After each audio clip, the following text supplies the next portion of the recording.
지난 7월 7일, 8일 날 저는 재미있는 일을 하고 왔습니다. 우리 청년들과 함께 카약 캠핑을 갔더랬어요. 민준이가 언제 자라서 나랑 함께 놀아주나 그랬는데, 재민이가 언제 커서 나랑 함께 놀아줄까 그랬는데, 아이고 너무 길 것 같아서 젊은 청년들, 군대 갔다 온 청년들 둘이 하고 카약 캠핑을 갔다 왔습니다. 카약도 많이 타고 맛있는 것도 제 특유의 요리법으로 해서 나누어 먹고 밤이 깊었어요. 그리고 배도 부르고 많이 했으니까 이제 바로 자지 말고 좀 산책을 하자 그랬습니다. 달빛 아래였어요. 달빛이고 하늘에 달은 빛나고 또 우리가 걷는 길이 참 아름다워서 겨울물에 비친 그 달빛이 우리에게로 비치고, 그리고 우리는 다리 위에 자리를 잡았습니다. 우리가 함께 기뻐하고 그랬다면 예배도 멈출 수 없지 않느냐 하고, 그 달빛 한번 보여주시겠습니까? 불 좀 꺼주시고요. 잘 보일지 모르겠습니다. 그 달 아래서 우리는 겨울 위에 달빛이 비친 그 겨울 위에 달에서 다리에서 우리는 함께 예배를 드렸더랬습니다. 그 예배를 드렸는데 그때 찬송가 88장과 MR 들어서 함께 찬양을 하고요. 또 시편 23편으로 함께 예배를 드렸더랬어요. 달빛이 참 좋죠. 또 끌어올려 보시면 저 밑에 겨울에서 달빛바다 윤설이라고 하죠. 빛나고 있습니다. 그 윤설이 빛나는 그 다리에서 우리가 예배를 드렸더랬거든요. 그래서 시편 23편이었어요. 그래서 23편의 은혜를 나누고 다음 날 아침에 우리는 또 같이 이것으로 큐티를 했습니다. 큐티를 하는데 제가 알지 못했던 이런 것들을 청년들이 나누어 주더라고요. 그래 그 자리에서 함께 시편 23편의 은혜를 나누고 말씀을 나누었는데, 그러면서 참 평안하고 좋습니다. 그리고 또한 말씀을 통해서 우리는 새로운 삶의 견고함을 얻게 됩니다. 이건 제 얘기가 아니고 청년들의 이야기입니다. 또 아울러서 사족처럼 목사님 내년에도 꼭 오십시다. 좋다, 가자. 이렇게 얘기하면서요. 은혜를 많이 받았어요. 근데 우리는 시편 23편을 읽으면은요, 여호와는 나의 목자시니 내게 부족함이 없으리로다 그랬잖아요. 그죠? 부족함이 없으리로다. 이렇게 노래한다는 것은 여러분들 인생을 살아가면서 부족함을 느끼지 못하면 그 인생은 발전이 없어요. 그럼 부족함이 없으리로다 노래한 이유는 뭡니까? 부족함이 있었다는 거예요. 여러분들 인생을 살면서 결핍을 느끼고 부족함을 느끼고 살아가는 것은 하나님의 은혜입니다. 근데 지금 다윗이 그가 제왕이었고 여러 가지 풍요한 삶도 살았고 모든 군권과 군사력을 다 쥐고 있음에도 불구하고 여호와가 나의 목자이니 내게 부족함이 없으리로다 하고 노래하고, 여호와가 나의 목자라 그랬어요. 내가 내 삶을 이끌어가는 것이 아니라 여호와 하나님 당신께서 나의 목자가 되시고 나의 삶을 인도해 가시니 내 삶을 살아가는 동안에 부족함이 없을 것입니다 하고 노래하고 있어요. 여러분들 부족함, 결핍을 느끼지 못한다면요, 이것은 참 아무것도 아닙니다. 근데 이렇게 노래를 하면서요, 굉장히 낭만적인 이런 걸로 생각을 하더라고요. 우리 청년 둘이가. 그래서 어떻습니까? 역사에는요, 흑역사가 있게 마련입니다. 얼마 전에 조갑재라는 정치평론가가 이병주라는 소설가의 아주 유명한 소설 산하라는 것에 씌어졌던 말인데 아주 유명한 말을 하더라고요. 햇빛에 바래면 역사가 되고 달빛에 물들면 신화가 된다는 이런 유명한 말이 있습니다. 역사와 신화의 차이. 우리가 꿈꾸며 소망하고 살아가는 그 신화와 꿈꾸는 사실과 그 신화가 인간의 어떤 서사가 물들어 있고 인간의 감정을 가지고 삶을 살아가는 그 중앙에 있는 삶의 팩트, 그 팩트를 체크해 보면 그것은 역사인데, 그 역사는 결코 호락호락하지 않다는 뜻을 이병주라는 소설가가 한 40년 전에 산하라는 소설을 쓰면서 그 소설의 말미와 앞부분에 이 유명한 얘기를 했습니다. 그것을 며칠 전에 조갑재라는 정치평론가가 얘기를 하더라고요. 햇빛에 바라면 역사가 된다. 맞습니다. 지금 오늘 여러분과 저는 다윗의 서사, 다윗의 노래, 다윗의 시, 다윗의 기도를 지금 함께 읽고 있는데 이것이요 아주 낭만적이고 평온하고 좋은 환경에서 나왔을 거라고 말하는데 사실은 햇빛을 비추어서 이 시편의 노래가 나온 그 근원을 따지고 들어가 보면요 결코 그렇지 않았습니다. 사실 시편 23편을 노래할 때는 어떤 때였냐면요 여러분들 젊어서는 고생해도 괜찮지만 늙어서는 고생하면 안 된다 그러잖아요. 그죠? 늙어서 고생하면 안 된다고 그럽니다. 근데 여러분들 늙어서 고생을 피해갈 수 있던가요? 그것은 다윗도 피해가지 못했어요. 그가 다 늙어지고 머리가 희끗희끗해지고 내일 모레면은 저 북망산에 들어가야 할 판인데 그때 아들 압살롬이 내란을 일으켰어요. 쿠데타를 일으켰어요.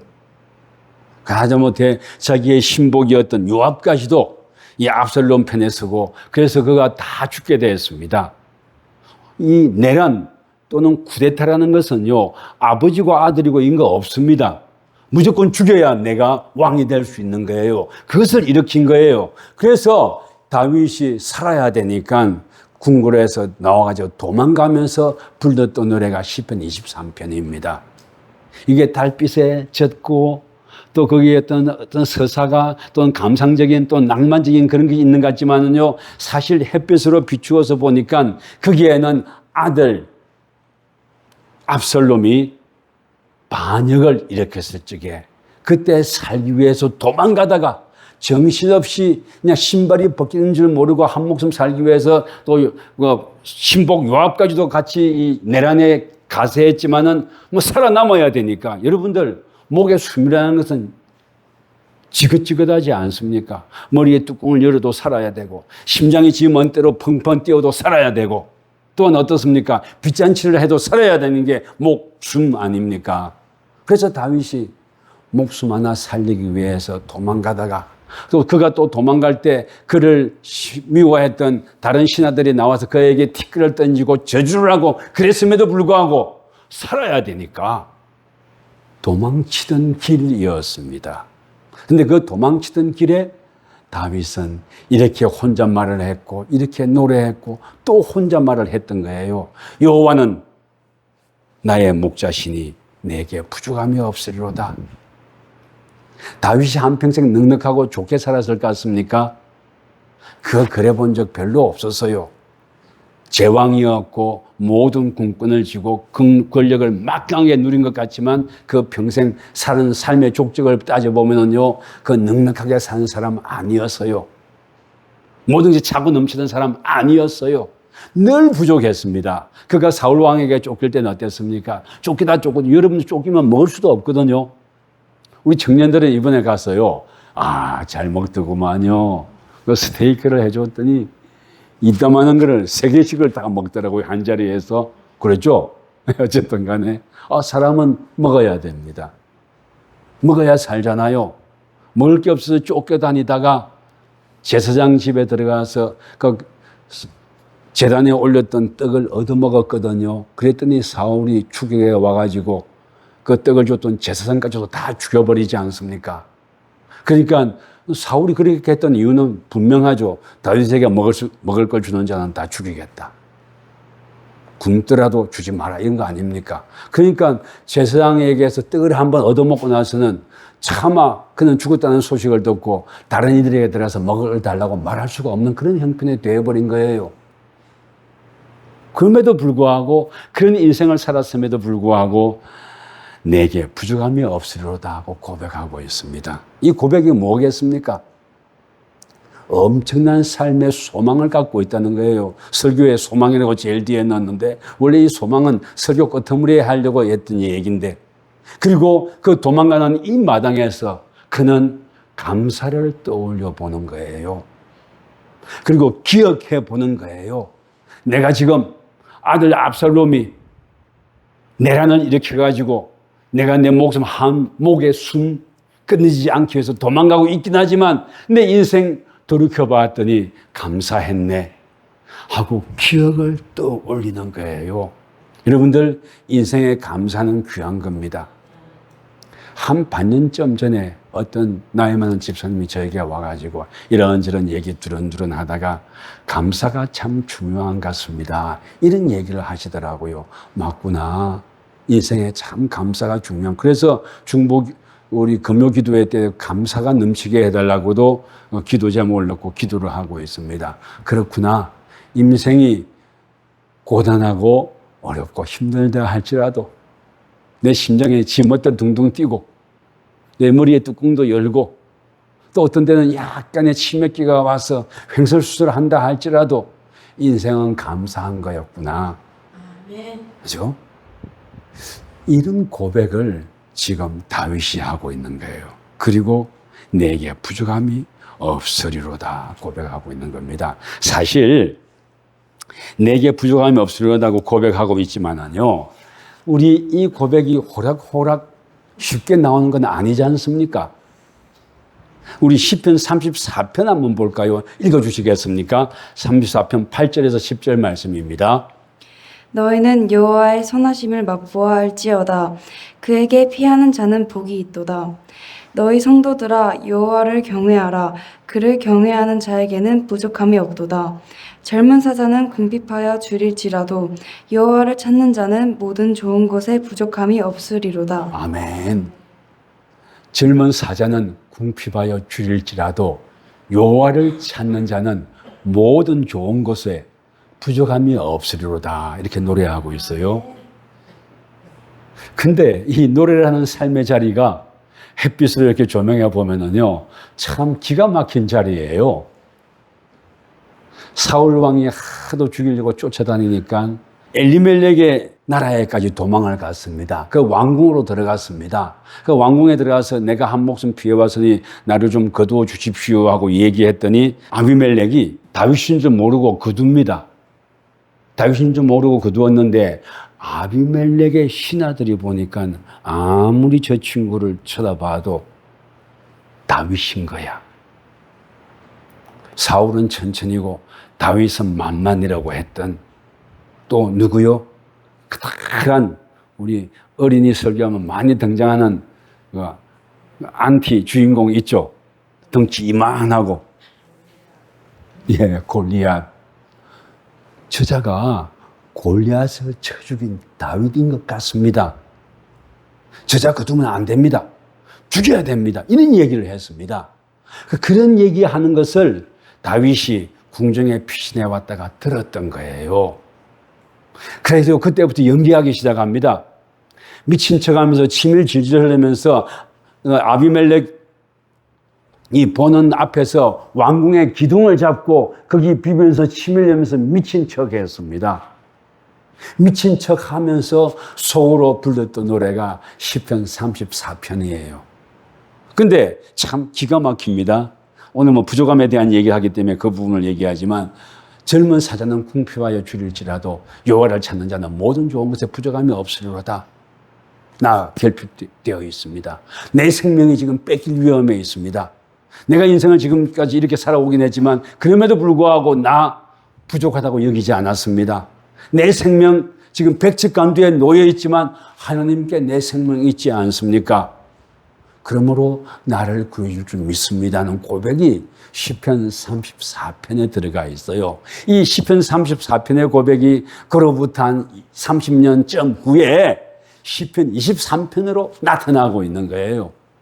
젊은 사자는 궁핍하여 줄일지라도 여호와를 찾는 자는 모든 좋은 것에 부족함이 없으리라 그랬습니다. 오늘날 궁핍 심각해요. 어려움 심각합니다. 또 그만큼 우리 영적인 궁핍도 심각합니다. 영적인 궁핍함을 내가 알아야 삶을 살아갈 수 있다고 지금 다윗은 말하고 싶은 거예요. 미친 척하고 기둥을 붙잡고 침을 질질 흘리고 있는 그 아비멜렉의 궁정에서 또한 아들이 내란을 일으켜가지고 쿠데타를 일으켜가지고 도망가고 있는 그 마당에 나는 부족함이 없습니다 하고 고백하고 있는 거예요. 그것은 뭐냐면 결핍, 부족함을 많이 느끼며 살았다는 겁니다. 부족함을 많이 느꼈다는 뜻은 뭐냐면요, 자기를 되돌아보며 성찰했다는 뜻이에요. 인생을 되돌아보며 성찰할 수 있는 삶, 이것을 우리에게 요청하고 있는 겁니다. 그리고 그런 성찰하며 마침내 그 성찰의 끝에서 마지막 막다른 골목에서 여호와 하나님의 은혜를 만나기를 강구하고 있는 거예요. 그리고 또 뭐라고 했습니까? 예수님께로 돌아와 볼까요? 예수님께로 돌아와 봅니다. 마가복음 10장입니다. 잠시 이따가 읽어주시고요. 한 젊은이가 예수님께 와서, 그죠? 내가 무엇을 하여야 영생을 얻을까요? 하고 질문을 합니다. 예, 읽어주십시오. 예수께서 길에 나가실새 한 사람이 달려와서 꿇어앉아 묻자오되 선한 선생님이여 내가 무엇을 하여야 영생을 얻으리이까 내가 계명을 아니니 살인을 하지 말라 간음하지 말라 도둑질하지 말라 거짓 증언하지 말라 속여 빼앗지 말라 내 부모를 공경하여 하였느니라. 그가 어짜오되 선생님이여 이것은 내가 어려서부터 다 지켰나이다. 그 사람은 재물이 많은 고로 이 말씀으로 인하여 슬픈 기색을 띠고 근심하며 가니라. 어려서부터 다 지켰나이다. 어려서부터. 앞에 율법, 십계명 지킬 거 다 지켰다고 얘기합니다. 어려서부터 다 지켰다고 고백하는 여기에는 내 삶에 부족함이나 갈등이나 어려움이 없었다는 뜻이에요. 딴 말로 바꾸면 내 삶을 돌이켜보고 성찰할 수 있는 기회가 없었다는 뜻입니다. 그래서 나는 어렸을 때부터 다 지켰습니다. 왜? 태어나면서도 뭐 모태신앙이라고 합니까? 태어나면서도 다 주어져 있고 태어나면서도 부족함 느껴보지도 않았고 그렇기 때문에 갈등해 본 적도 없고 그것 때문에 어떤 목적을 가지고 그냥 아둥바둥 살아본 적도 없고 그것 때문에 슬퍼해 본 적도 없다는 뜻이 다 지켰나이다는 이 말씀 속에 들어있는 거예요. 부족함을 느껴보지 못했다는 뜻입니다. 딴 말로 바꾸면 자기 성찰할 기회를 얻지 못했다는 이런 뜻입니다.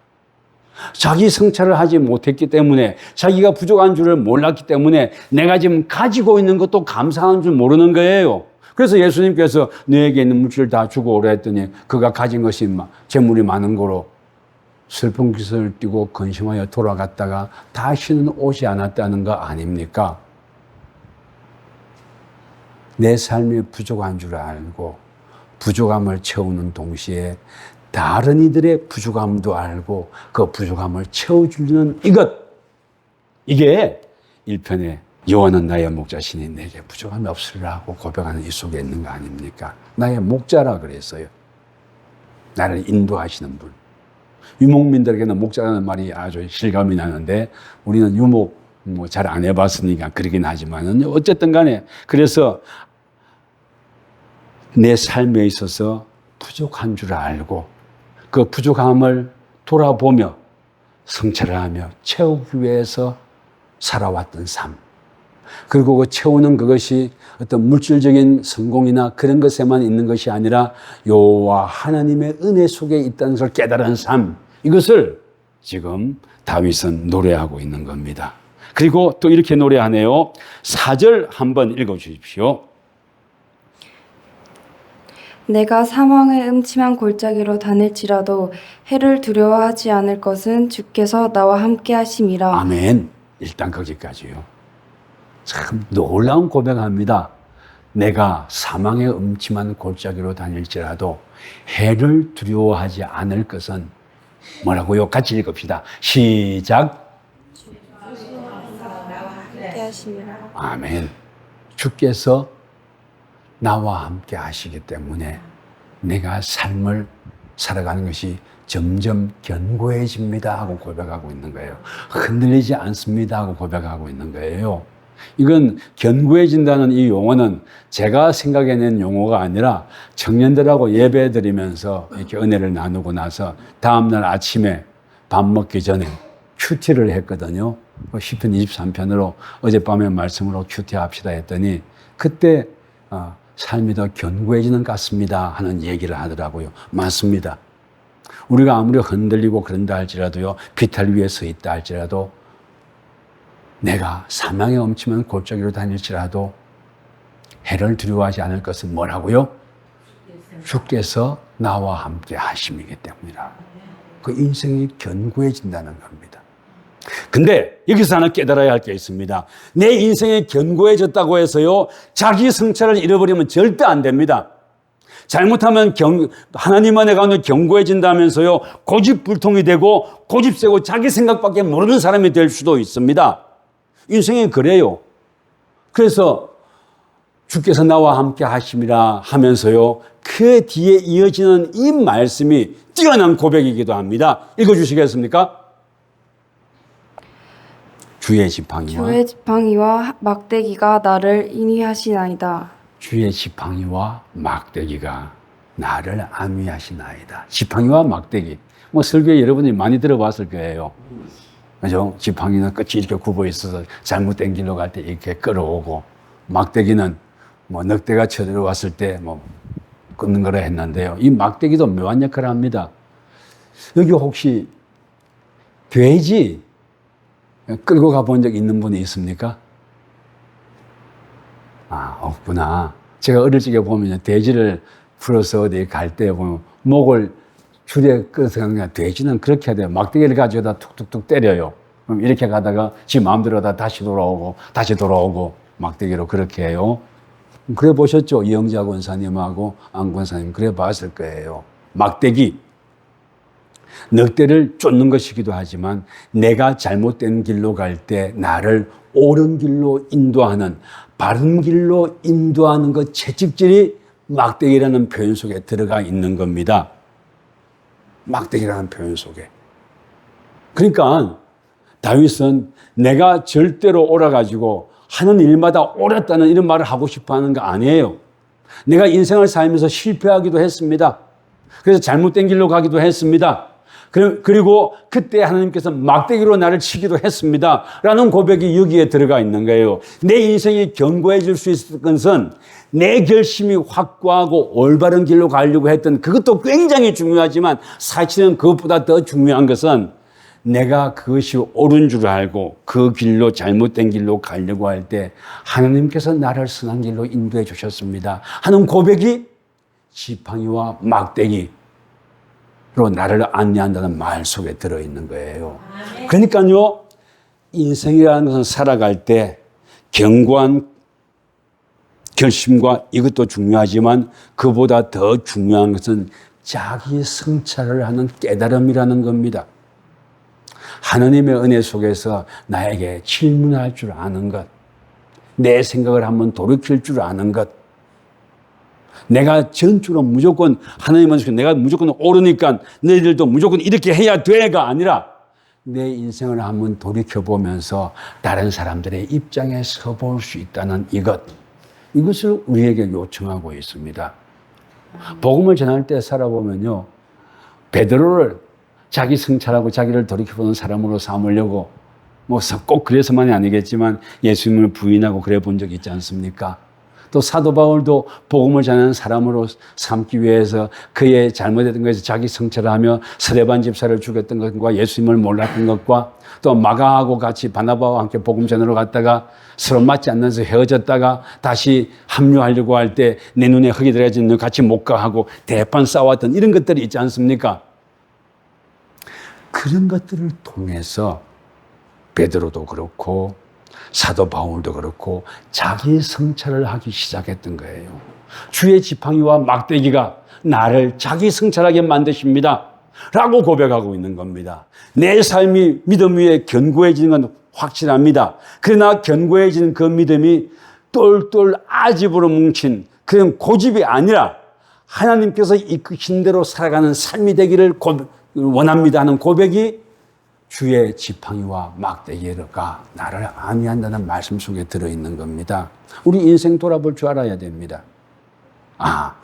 인생을 돌아볼 줄 알아야 되니까 전번에 유치아동부 캠프를 할 때 막 여러 가지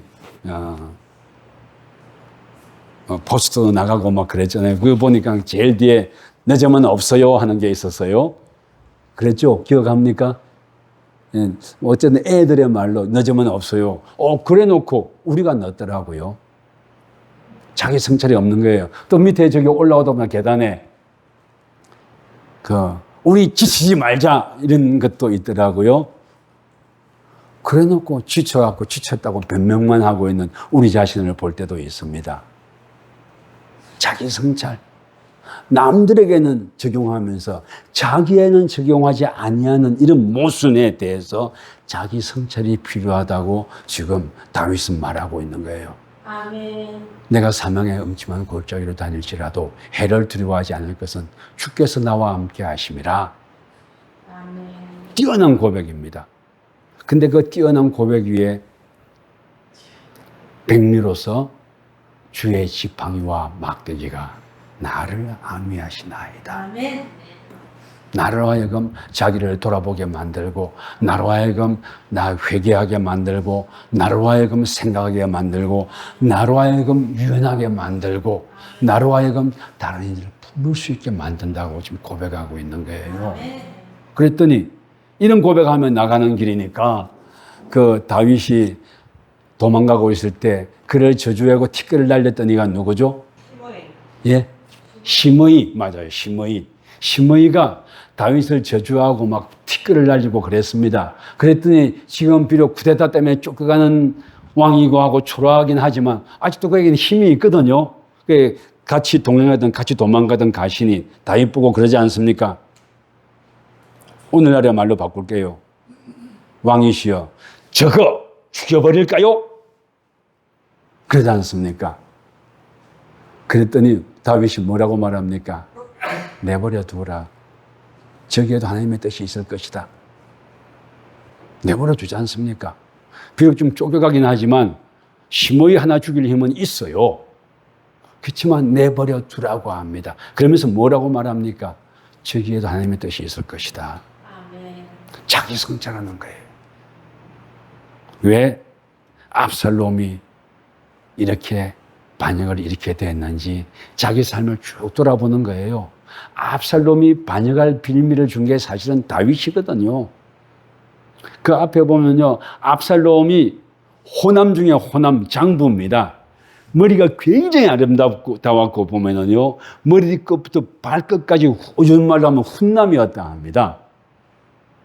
거기 정치적인 야망도 있었고 센스도 있었고, 그리고 자기의 형 이복형을 죽이고 암살하거든요. 자기 누이 동생 다말을 주행했기 때문에 암살하는데, 그러면서 자기의 정치적인 욕망으로 왕이 되려고 꿈꿨더랬습니다. 그러나 결국 그는 그가 자랑스러웠던 그 머리가 전투를 치를 때 나무가지에 걸려서 대롱대롱 걸려있는 거 보고 가서 창으로 찔려서 죽임당하지 않습니까? 자기 성찰할 수 있는 눈, 이걸 우리에게 말하는 거예요. 다윗 쫓겨나가는 마당에 그 압살롬이 아들이 내란을 일으키고 쿠데타를 일으켰는데 쫓겨나가면서도 자기를 저주했던 이들에게 하나님의 뜻이 있을 것이다. 살려두어라. 고 말할 수 있는 여유, 아량, 이것은 자기를 성찰하기 때문에 나오는 거예요. 자기 성찰하지 않으면 예수를 10년 믿어도 똑같습니다. 말씀의 은혜를 사모하고 말씀 속에서 또 기도하며 나를 이끌어 올라가지 않으려면요, 100년 지나도 똑같습니다. 그러나 주님을 바라보고 사모하며 내 삶을 한번 끌어올려 보겠다고 꿈꾸는 사람들은요, 자기 성찰을 멈추지 않습니다. 그리고 또한 교육받기를 마다하지 않습니다. 말씀의 은혜를 나누려고 애씁니다. 그렇지 않으면 10년 지나도 똑같더라고요. 그건 저도 마찬가지입니다. 저도 책 읽지 않고 기도하지 아니하고 하면 똑같아요. 맨날 같은 설교만, 내용이 다른 본문을 잡아놓고도 같은 얘기하고 있더라고요. 읽지 않으면, 공부하지 않으면 그렇더라고요. 근데 주님께서 하시니, 그죠? 기뻐하며 주의 지팡이와 막대기가 나를 안위하시나이다 하고 고백할 수 있는 거예요. 힘든 마당인데, 아들이 압살롬이 쿠데타를 일으킨 마당인데도 이렇게 고백할 수 있다는 것은 참 감사한 일이죠. 이렇게 고백할 수 있다는 것, 그래서 감사와 기억이라고 했습니다. 그리고 또 소망이라고 했습니다. 그렇게 고백하는 사람에게는 소망의 줄이 절대 끊어지지 않습니다. 주께서 함께 하시는데 왜 소망의 줄이 끊어지겠습니까? 그리고 또 고백하죠. 6절 한번 읽어주십시오. 정말 소망의 절이기도 합니다. 6절입니다. 내 평생의 선하심과 인자하심이 반드시 나를 따르리니. 예, 여기까지요. 다윗 참 고맙기도 하고 대단하다 싶은 생각이 들어요. 내 평생에 선하심과 인자하심이 반드시 나를 따르리니. 다 늙어서 아들의 쿠데타 때문에 사실은 이 아들을 굉장히 좋아했거든요. 솔로몬 빼고는 솔로몬보다도 그 왕위 계승 서열 1위였습니다. 이렇게 눈여겨보고 있었고. 근데 그 아들이 쿠데타를 일으켰고 쫓겨나가는 마당에서도 내 평생에 선하심과 인자하심이 반드시 나를 따르리니. 달빛에 물들어 버렸어요. 하나님의 은혜에 그냥 물들어 버렸어요. 그래가지고 내 평생의 선하심과 인자심이 반드시 따른다고 고백하고 있어요. 지금 목에 숨이 간당간당하는 마당인데, 아들이 잠들고 쫓아오는 마당인데, 그 신복이었던 요압이 이 압살롬 편에 붙어가지고 이런 걸 조장하고 있는 마당인데, 선하심과 인자하심이 반드시 나를 따르리니 하고 고백하고 있어요. 그러면서 압도적으로 말하죠. 내가 여호와의 집에 영원히 살리로다. 예배드리는 인생 살겠다. 하나님께 영광 돌리는 삶 살겠다. 다른 사람을 품안는 삶을 살겠다는 것이 내가 여호와의 집에 영원히 살리라는 이 말씀 속에 들어있는 겁니다. 그렇죠? 그래서 이 견고함과 자기 성찰은 같이 가야 된다는 것을 우리에게 보여줬습니다. 그리고 또 뭐라고 고백합니까? 볼까요? 5절입니다. 순서가 좀 6절이랑 바뀌긴 했지만 5절 읽어주십시오. 주께서 내 원수의 목전에서 내게 상을 차려주시고 기름을 내 머리에 부으셨으니 내 잔이 넘치나이다. 아멘. 내 원수의 목전에서 내게 상을 차려주시고 환대한다 이런 뜻입니다. 여러분들 사람들 환대하십시다. 아멘.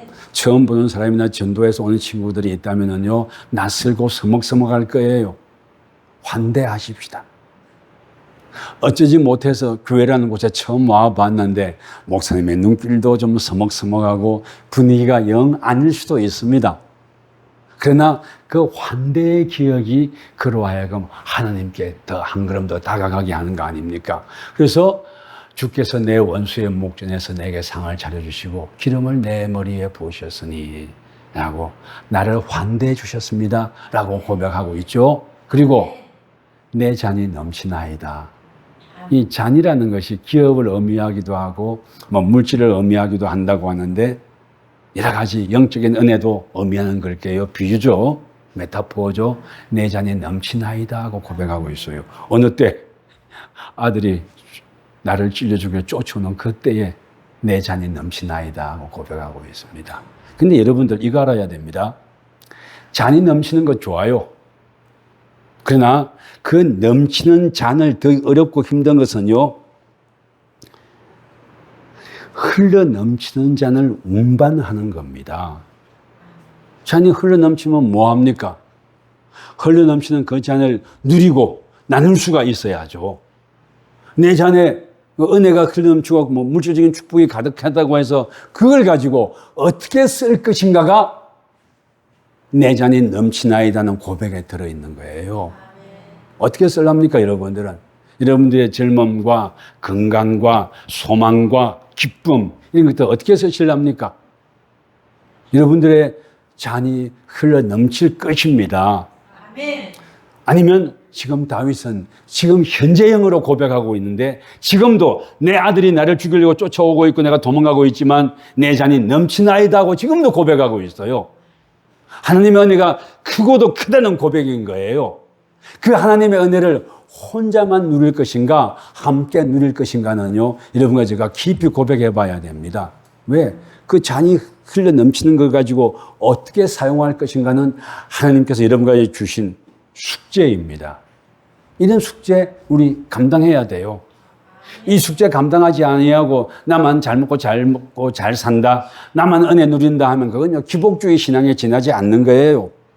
사회에 대한 책임, 교회에 대한 책임, 자녀에 대한 사랑과 돌봄, 또 성도들에 대한 관심과 돌봄, 환대함, 이런 것들이 내 잔이 넘치나이다 하는 고백 속에 들어있는 겁니다. 함께 은혜를 나누고 함께 기뻐하며 함께 성찰하고 함께 돌보며 서로가 서로에게 위로가 되고 의지가 되고 서로 기뻐하며 주님의 이름을 부르며 살아가는, 주님의 이름을 찬양하며 살아가는, 주님의 이름 앞에 예배하며 살아가는, 또 세상을 새롭게 하기 위해서 주님의 이름을 들고 세상으로 나가기로 결단하는 귀한 우리 비전 있는 교회 성도들이 되기를 주의 이름으로 축원합니다.